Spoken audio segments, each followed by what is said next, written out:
السلام عليكم. لا تنسوا الاعجاب بالفيديو والاشتراك في القناة تشجيعا لنا لنستمر بنشر المزيد إن شاء الله. في يوم من الأيام وبإحدى المدارس الثانوية كانت هناك فتاة على الرغم من كونها جميلة لأبعد الحدود إلا أنها كانت تتعرض للتنمر بكل يوم لانطوائها الشديد. وعندما أتمت هذه الفتاة عامها 18 اكتشفت أنها لديها القدرة للتحكم في كل شيء من حولها.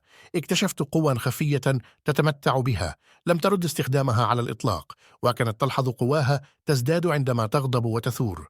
وقبل حفل تخرجها عرضوا عليها شاب المدرسة أن يصحبها بذلك اليوم، فوافقت على عرضه، وكانت سعيدة للغاية واستعدت لليوم بكامل طاقتها. وكانت الفتاة الأجمل على الإطلاق من بين كل الفتيات، وكان بعض الفتيات في هذا اليوم قد أعددن لها الانتقام الأكبر.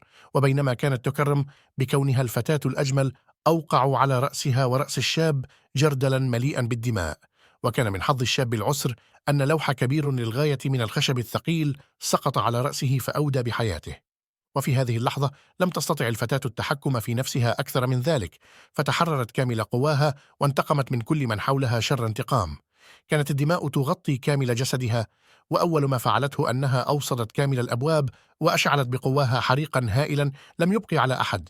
وعندما انتهت منهم جميعا عادت لوالدتها بالمنزل لتعلمها والدتها أنها أخطأت في حقها عندما سمحت لها بالبقاء على قيد الحياة. اعترفت لها والدتها بأنها ابنة للشيطان، وأنها ارتكبت أكبر ذنب بكل حياتها عندما لم تقتلها إثر ولادتها. وهنا انهارت الفتاة وأوصت باب المنزل بالداخل جيدا، وأشعلت النيران بقواها الخارقة لتنهي حياتها وحياة والدتها في آن واحد.